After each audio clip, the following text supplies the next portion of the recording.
नमस्कार दर्शक बंधु चलतु जानिबा केउ चेर तकिया तले रखी शोइले रोग जंत्रणा दूर होइथाए। शरीर को जदि निरोग एवं रोग जंत्रणा दूर करने को चाहूचंती, कारण प्राय सबु मनुष्यर गोटे मात्र इच्छा रही थाए जे से केमिति निरोग और दीर्घ आयु प्राप्त हेउ। जेते भी मरण आसे ताहा तांको अधिक कष्ट न देई आसु।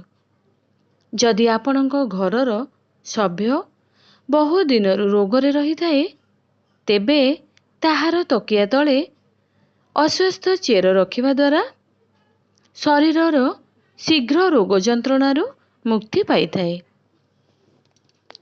जदि रोगग्रस्त कारणरू असह्य जंत्रणा हेउथाए, तेबे अटारे रोटी करी एवं सोरिष तेल मिसाई रोगी को मुंडरे चारिपटे 7 थर बुलाई मईसी को खाइबाकू देबा द्वारा आरोग्य लाभ होइथाए। जदि घरे कलह देखा जाइथाए किंबा ऑफिस रे कलह देखा देउथाए, तेबे शिवलिंग उपरे क्षीर अभिषेक करिबा द्वारा कलह दूर होइथाए। शिवलिंग उपरे क्षीर अर्पण करिबा द्वारा शुभ हेबा सहित मंगलकारी एवं तीक्ष्ण बुद्धि लाभ करिथांती। जदि घरर मुख्य द्वार सम्मुखरे बड़ गात बा कूह रही थाए, तेबे एहाकू तुरंत पोड़ी देबा उचित। एहा द्वारा घरर मुख्य लोकंकर मानसिक और शारीरिक स्वास्थ्य समस्या देखा जाय थाए।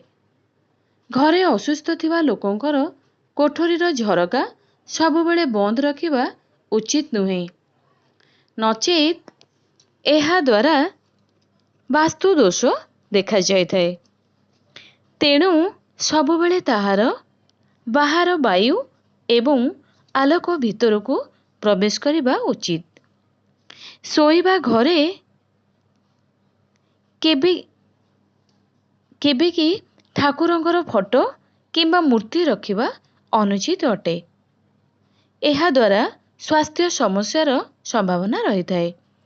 घरर मध्य भाग सबुबेले खाली रहिबा उचित।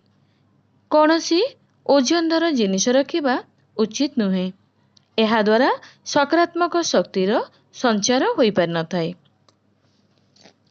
अन्य लोकमानंकर रेजर, टूथब्रश, तौलिया, नखकटा एवं रुमाल व्यवहार करिबा उचित नुहे।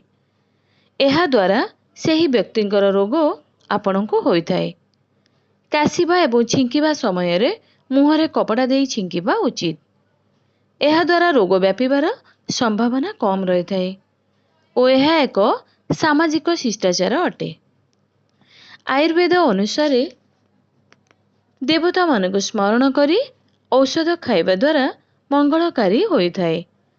ता सहित शारीरिक एवं मानसिक रोग दूर होई थाए।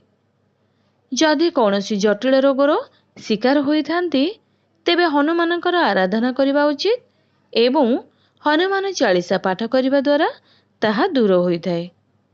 रोगग्रस्त लोकमानंको फल एवं औषध आदि दान करिबा द्वारा मंगलकारी होई थाए एवं जटिल रोग दूर होई सुस्थता लाभ होई थाए।